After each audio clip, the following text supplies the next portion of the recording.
Hi, good morning. I hope you guys all enjoyed our guest keynote speakers. I thought they were awesome, and I'm going to go home and build a paper airplanes today.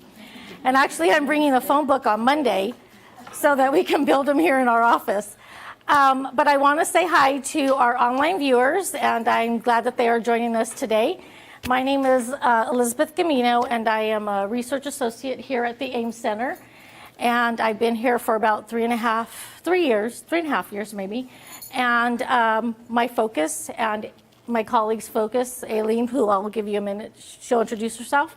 Our focus really has been with early learning, and we're working with children, particularly ages 3 to 5. So that's where our work is, but both of us come with lots and lots of school experience, teaching experience, consulting experience, and all that other fun stuff that comes attached. But because we have such a short period of time, I'm going to let Aileen introduce herself, and then we're going to get down to our day's agenda. Hello, my name is Aileen Rizo. Thank you for coming today and engaging with us in some mathematical play. I missed this morning because I helped teach as a professor for the STEM Masters here at Fresno Pacific. And the airplane guy needed to trade with someone, so I got the short end of the straw and started at 7:45 this morning. But I hope you had a great time seeing that, and I hope we can engage together today with some play. So this is a new clicker for me.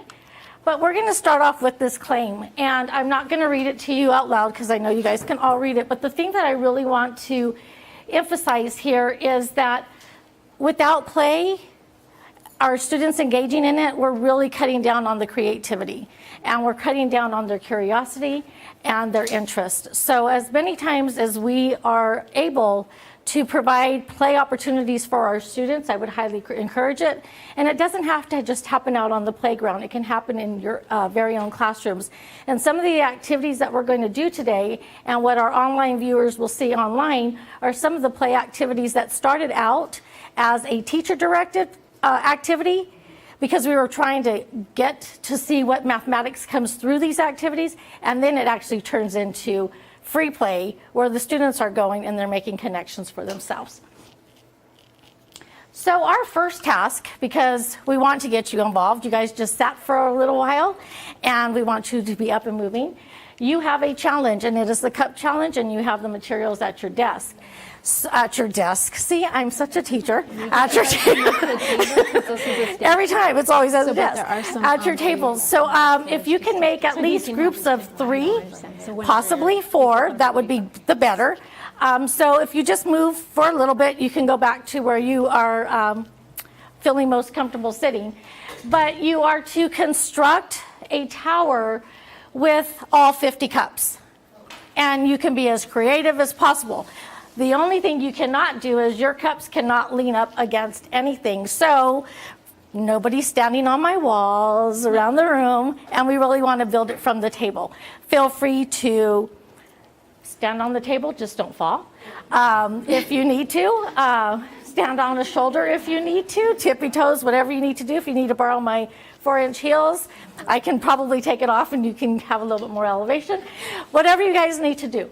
But you only have 6 minutes. So go ahead and form your groups. And when everybody's in your groups, a thumbs up from one person. If we can have at least 3, gotta wait. Oh, I need to get my timer. And, okay, do we have groups? And when I say 3, okay, when I say 3, Hi, Aileen Rizo. Nice to meet you. you guys are free to start. Yeah, this group up here can use it. And 1, stop. We had some early starts. Put your cups, stack your cups.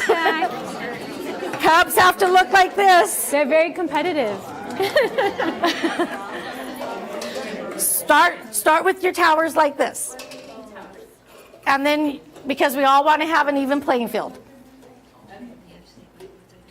Okay? Well, oh, where are your other cups? Oh, stack one stack. Yeah. Yeah, there we go. Okay. Countdown at 1. You guys may start. Ready? 3, 2, 1, go. Wow. All of them. You're trying to put like that stack on the bottom. Do they have to use all of them? Well, you should try to make it the tallest structure. Then you should use all of You them. should. It says you must use all of your plastic cups. Oh, yeah. So that's You must use all of them. You must use all of your cups. Woo! yeah, just use that as the base and we'll do that same thing. But we don't Oh, nice. need to have Nice train. you might have to insert We are at the halfway mark, so we have about 3 more minutes. 3. Oh my god.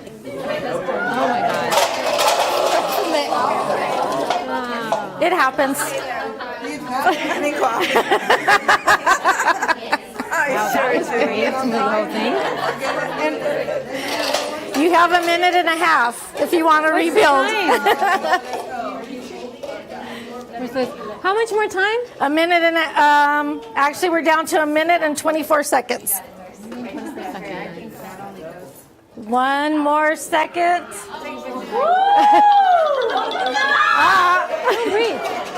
Okay, hands off. At the knot, yeah.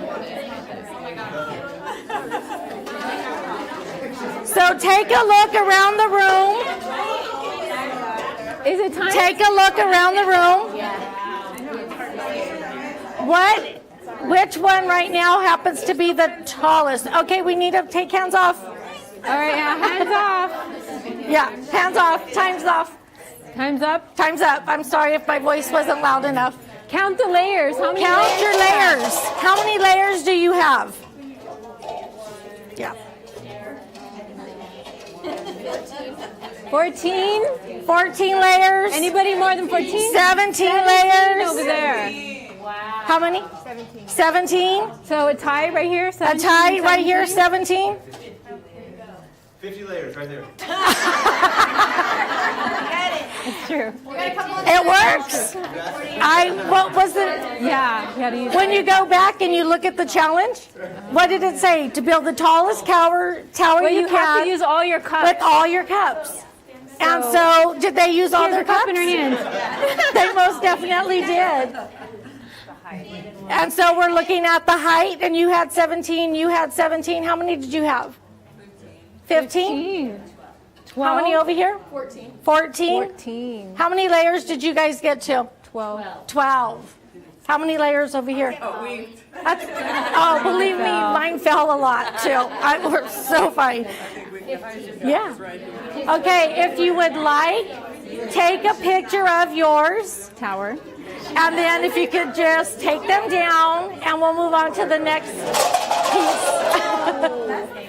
That's the fun part. And kids would love knocking it over. Be careful coming down off the tables. I will help anybody who needs help.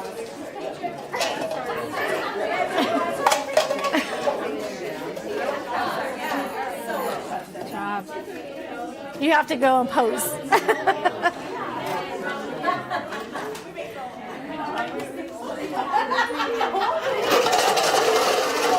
Well, that was easy.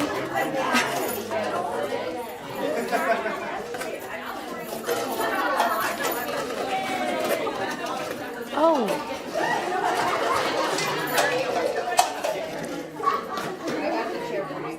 We have the tweets coming in. The tweets? Mm-hmm. So he put it on the wall.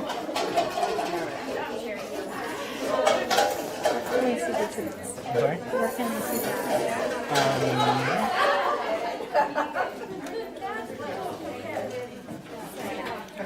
I forgot to say at the beginning, if there's anything that you want to tweet out during this session, we actually have it here at hashtag AimsPlay at Ames EDU. Ames Ed, I'm sorry, that's my email. But if there's something you want to tweet at any time, a comment, and same thing goes for those online. And we're going to actually try to look through our Twitter feed and see if there's any questions we we have, or if we don't get those questions answered during this time together, we will respond later this afternoon. So we just want to let you know. Did you guys enjoy that? Yeah. Could your kiddos do that? Do you have to give them 50 cups? No. So this is something that can go back to the classroom, but what were some of the things that were happening while you were engaged in this activity? Sharing, collaboration, laughing, play. That joy came out, didn't it? And those are the experiences we want our kiddos to have. Were they doing anything that had to do about space? That spatial. They had to sit there. A lot of you were sitting there and your whole bodies were engaged in this activity. Was there a mathematical language that took place in your conversations? Even engineering language. I heard people talking about stability. Yes. Right? And we really need to have a strong base. Yeah. So, I mean, all of those things, they just come and they come out naturally. It wasn't like we pre-programmed and said, you must use this vocabulary words. Because we weren't concerned about that. We were just seeing what comes out organically from our students. And so some of the things that you engaged in are some of the things our little kiddos would do as well. And these are actually some pictures that we have of our teachers engaging in this activity. And they loved it. And we've had this activity done here at our own center with our colleagues. And just as some of you got it really high up, and then all of a sudden you turn around and it goes, see? And it's okay. And I think it was you that said it today, or maybe it was John, that's something about trial and effort, and then it was something else after that. Trial results. That's what it was. And I wrote it down because I wanted to remember it, and it didn't stick in my head. Right, right. And even looking at failure as failing forward, because what is it going to look like the next time? What's that next iteration going to be? So all of the things that you guys were doing actually appears in this Wordle. You guys were looking at spatial visualization. Where do I place this? You're paying attention. You have a mental image inside your head of what this could possibly look like. You are self-regulating yourself. You're not just sitting there randomly just stacking. You're actually taking time to be purposeful about where is that next placement going to be. You guys are cognitively being flexible because as you're going, you're making those moves in your head before you actually place it. Fine motor skills were involved. Especially when you got up to that very top, you had to place it very, very gingerly so that it wouldn't collapse. So all of these things are taking place in this type of an activity, and these are the things that take place in playful mathematics that we present to our students, so those tasks and those activities that we give to them. Could I just emphasize that middle one, self-regulation? That's one of the most powerful things. Any characteristics of a game or something that people really catch on to and like doesn't come with a bookload manual of directions. Self-regulation means you can tell if you're doing it right or not, right? So you had a goal and you had constraints, set of cups, set of time, but you were self-regulating. Oh, I can see it teeter-tottering. I can, let's do this, let's do that. So much collaboration and vocabulary was happening, but the most playful times, the most engaging games are the ones where we can self-regulate very easily, that we know the directions are simple, but we're trying to get to the goal. Thank you. And I just need to say, Aileen and I like to do this web and flow, so it's kind of like she'll say something, I'll say something, and we just kind of back and forth with each other. But what is play? And these are the things that we really want you to think about throughout your time with us, and then when you go back. How do you describe it? How can it be defined? How do we make it possible? And what conditions allow or hinder play? And these are just those questions, those takeaways that we want you just to think about as you are with us and then any other throughout your day. So what we know is that how you learn is as important as to what you learn. And so we're going to talk about 3 types of play: exploratory, which is free play, guided play, and direct instruction. And I'm sure you already are well familiar with these terms. But what today we're really going to get to is we're going to get to that free play, and we're going to let you guys have time for free play. So want to make sure that we allow for that. So what it is, free play really allows for creativity. I have choice and control over what it is that I'm going to be doing. It's my goal. It's pleasureful. It's full of enjoyment. And it's the how and the why of the world, because it's how we engage. Mm-hmm. And so on the side, you can see how we do it. We promote that curiosity and inquiry. We have children who are immersed in complex situations that they're able to go ahead and muddle their way through, but they're doing it because they have a goal, a purpose in mind. And it's also them being aware of their emotions. How am I interacting, and how am I thinking through this? They're exploring with their senses. You guys were hands-on, minds-on. And that's what play also allows. And there was no pressure to achieve except for when I gave you guys a challenge. But with little kiddos, the only person that they have to please is themselves. Yeah. And here's some examples of our little ones playing. And we have the tubes and cubes over in that area. And for our online viewers, we're actually going to let them see some video while you guys are doing free exploration. But you can see that their goal was totally different than our goal. Our goal was for them to look at the tubes and to determine how many blocks need to fill up this tube. Our kids had something totally different. What if I start stacking tools? How many? What if I start making chutes? How many can I send through? So it was really what they had in mind. The little girl over there at the wall, the sleeves that are on the tubes, as an adult, we intended those to represent different representation for the number of blocks that fit inside. What we didn't intend for kids to use those as connectors to stack the tubes. Mm-hmm. So the kids became engineers because they wanted taller. Taller is always better. And so how can I get this taller? Well, I can't glue them together, but I can use these sleeves. They slide up and down, and now those become my connectors. Mm-hmm. And so as they're being curious, they're allowed to investigate their curiosity and see what they can come up with. And then I think we also should point out right here is that these are the cubes that the kids were supposed to be putting in the tubes, but he's actually making a wall so that he has this incline to see could be testing the rate that these cubes are going down the chute. And what you can't see is underneath, to get some friction there, he took a little piece of Play-Doh from the other table and put it there at the end of the tube so it didn't slide off his wall. So he was being very creative. They're geniuses. And here's guided play. And guided play is really how we as research associates started working with our kids. It was about what we were trying to see, what mathematics, or can we elicit this mathematics through this activity? Does it work? Is it viable? And what it is, it's play, it's healthy, it's fun, and it's very different from formal instruction because we aren't sitting there saying you must do this. This is your goal. Though we had a goal, it was a little bit different. The kids were still in charge, and they were able to take the lead, and they were able to follow their interests. But one of the things that we did as research associates, it was the guiding questions that we were asking and prompting them to think a little bit differently. And when they didn't have that opportunity, it might have been, oh, I wonder if I take this and I put it here, what do you think is going to happen?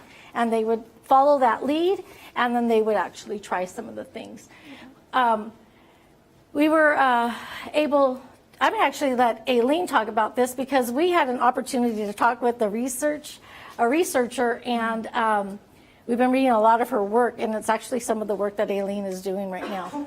So just to go back a little bit, when we started first trying to design different activities for the children that were playful, we read Camille and some of her work, and she has like these qualifications for a fun, engaging activity. One of them was self-regulation, and another one was autonomy. So the more autonomy the kid had was better, and also not waiting so long for your turn was another thing. They need to be engaged periodically, but very consistently. So from that, we then looked at Dina Weisberg. And Dina Weisberg is a professor in, I think, Pennsylvania. And she does some work in guided play. So she first got curious about kids using their imagination and what that meant. And then she got interested in what guided play was. So free play is the child is completely autonomous. They're doing everything. They're engaging in what they want to do. That is kind of scary, especially to administrators, to engage in that. So the idea is probably the best example is that when you go to a museum and you have those setups there that your kids engage in, that's really guided play. You know, no one's there standing there telling you exactly what to do, but it's been set up in a way that you can engage in it under those constraints and hopefully reach the goal that the designer meant for the child to reach or for you as a person to engage in.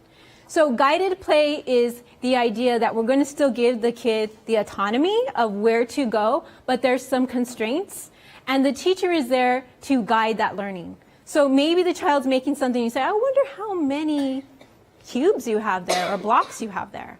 I wonder how many can fit. You kind of engage their curiosity and kind of structure or guide them maybe in the way that they're going, and then bring out the academics or your goal as a teacher to see what they can do. Now, every child is different. They have their different skills and their different levels. So the teacher's trying to figure out where are they at this point, what are they doing, and watching the actions of the child during this time. So it's still leaving the autonomy to the student, but the teacher's creating that environment for them to engage in. I have a question. Mm-hmm. Yeah. How many of the blocks and 1-inch blocks are out at the station is it? So we did it in different ways. So in some ways, we put them all out on the table all at one time, just to see what would happen. And we didn't give any directions. So the people who are live streaming will see actually that first video of children being engaged in that. So they just were looking through it, you know, and then looking at the blocks and then kind of putting them in. Then we did it another way where we had kids work in two. And one person would say, I think we need this many to fill this tube, and would tell that person to go get them. Holding a number in your head while you walk across the room is a great way to emphasize the number. And then they have to go there and count out that number into a basket. So if their partner said to get 4, we were looking if they were really getting 4 and bringing back 4. And then the partner would look in the tube and say, oh, I think we need 2 more. So there was prediction, estimation happening, counting happening between them. So there's so many different ways that you can engage in something. And then when you see what the kids do, they sometimes make up their own ways. So. At the station in our own classroom, how many blocks should we buy? How many blocks did we have? 100? I think we had about 100 blocks. 100 blocks total. Yeah. Yes. Can we repeat the questions for the webcast? Yes. So the question was how many blocks would you need for a setup? How many blocks did we have out? And so I was explaining the different ways that we had the blocks out. So it would depend how big the group is as well, how big of a group you have. If you have a small group working in that one table, you probably wouldn't need as many. I think the highest number there is 15. So, Yeah. And you can see this little girl here where she is actually peering inside to look and see how many do I need. And for this particular child, you can see that she actually started to arrange the tubes that they were going into in order from she was going from lowest to most, and she's trying to fill them up, and she's playing by herself, but she's the one who is actually directing everything. Right. And so it's really goes back again as to what are the children's goals. And this little girl actually, her goal was, I'm going to fill as many tubes as possible, but I'm going to do them in a sequential order. and then when you lift the tube up, if you do it carefully, you have a tower that then will match the height of your tube.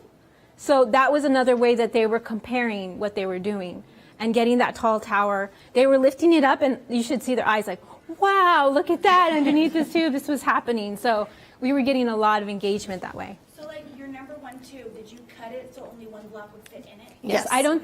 She asked if we had a number one tube. We didn't have one. I think we started at 2. That was the first one. So I think that was like 2 or 3. That's what we started. But yeah, and then the sleeves that go over it, we let the child engage in what that meant. So we didn't tell them that it matched the number. We let them discover that. So there were some kids who discovered that sooner. So we noticed that when they were in the pairs of 2, there was this boy who said, bring me 5. And the boy was like, no, you need 6, right? Because he already recognized that the sleeve matched the number of blocks. And so that discussion and conversation got to happen, and we got to view that. So that was really amazing. And we represented the numbers in multiple ways where they actually had little pips, and you'll see them on the side. And we also had the numerical, the numeral there for them to see. So, because some kids fingers, already too. knew that they could, I already know the number 15. And then we had pips, dots, and then good OC PVC pipe. And then, of course, there's that teacher directed, which is very explicit. It's my goal. This is what I want to teach you. And there are opportunities for explicit and direct teaching. And it sometimes it's the way that we need to approach things. But it really goes back to what is the goal that I want this child to meet. And you can start there and then eventually go into that free flow. And another thing to point out is Dr. Weisberg's work shows that using guided play instead of direct instruction at times when it's appropriate, that the kids far reach the goal higher than we had set for them. And so by giving them autonomy, your goal is usually outweighed by a lot of these children. They'll go beyond what you expected them to do. And that's the power of guided play for that child to be able to do that. So we have one more activity that we want you to engage in, and because we really think that we need to have this autonomy ourselves. And one of the things that we are going to do is we are going to become a tinkerer or an engineer or a maker, whatever term you want to do it. And you have a task, and on your desk, and I'm going to actually need help. Grace, do you think you can do this for me? They're going to need about maybe a yard of tape. So your goal is to, on your popsicle sticks, and you just need to make one together as a team, you are going to design a cell phone holder. And this cell phone holder has to serve a function. And that function is to make a holder which supports your cell phone enough so that somebody in your group can take a picture and send it to me. There's my phone number right there. So we just want to see what it looks like, and I collect all of these, and I have the best time looking at these creations that you guys make. So here is your challenge, because we're only going to be limited to the supplies you have on hand, and that is 10 popsicle sticks, string, and the tape that's coming around your room. And of course, you have scissors to cut and do whatever you need to do.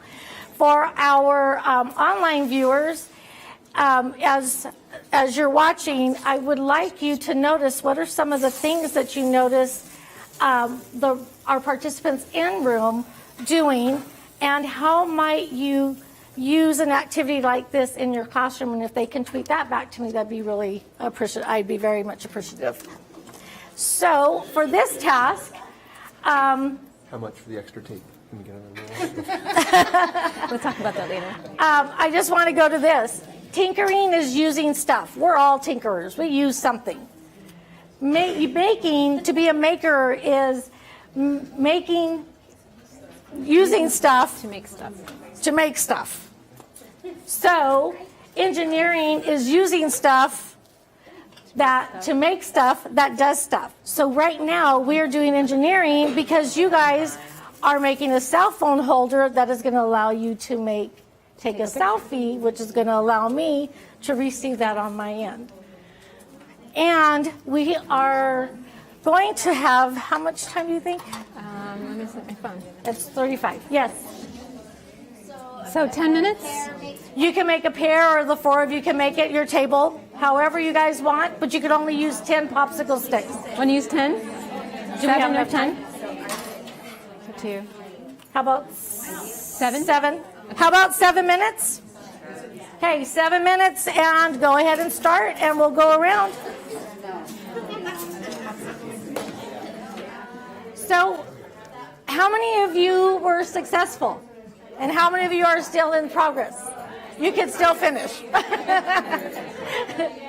We'll give you some extra time. I have to ask, how many of you felt a sense of accomplishment?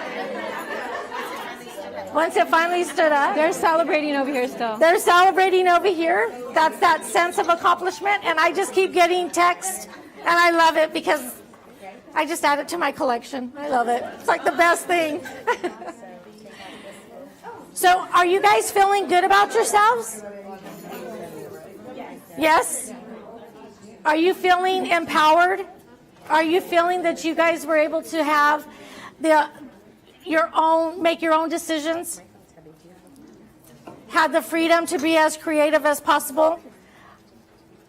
If you look around, you see similar designs, similar characteristics, different shapes.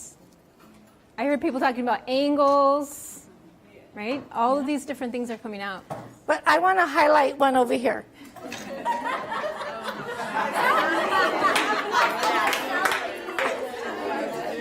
It works, right?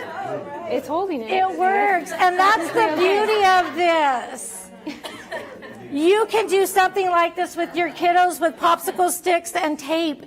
They don't have to hold a cell phone. It could be a bridge, or it can be a structure that holds, a teddy bear or 10 teddy bear counters or whatever it happens to be.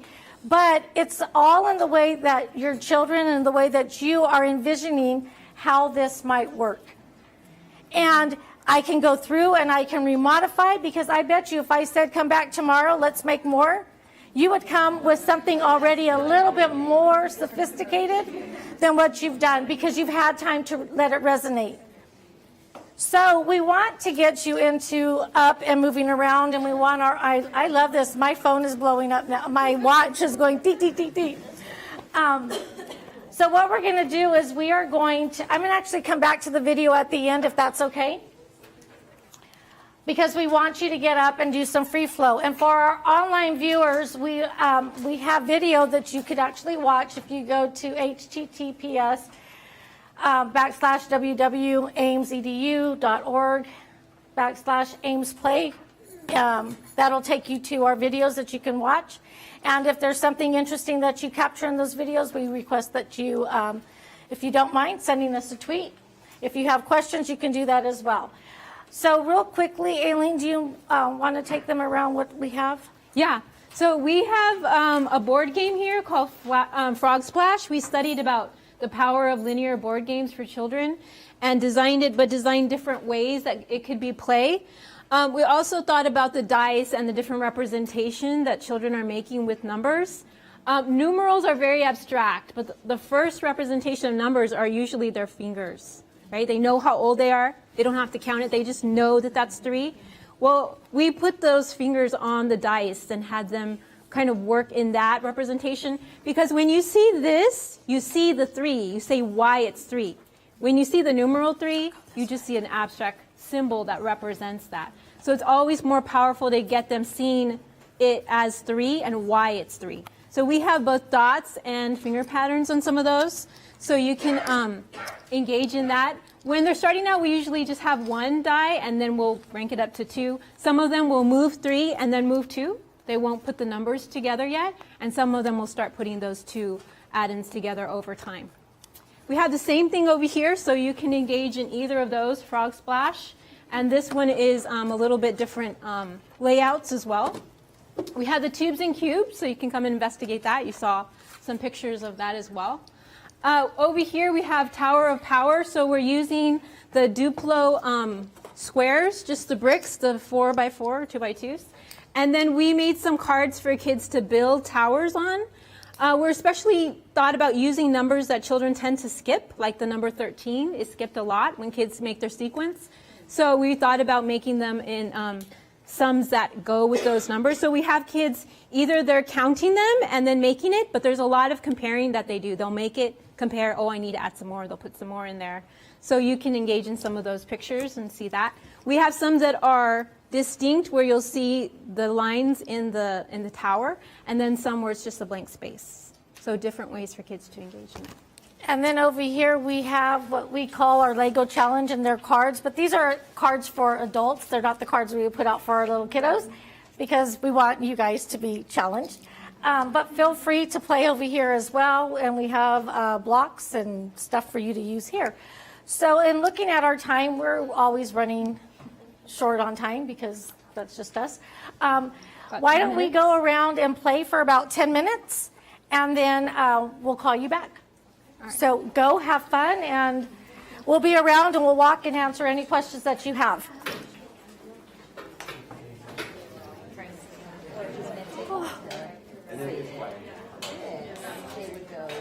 I want to honor your time, and we're about 4 minutes till the end of our session. But you're welcome to explore when we're done.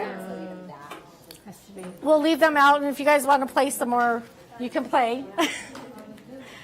We have 5 minutes. But because we only have 4 minutes, I don't think we're going to get to the video, but I will, we can make it available on a link. Yeah. So really just want to close with how can playfulness permeate into your classroom space?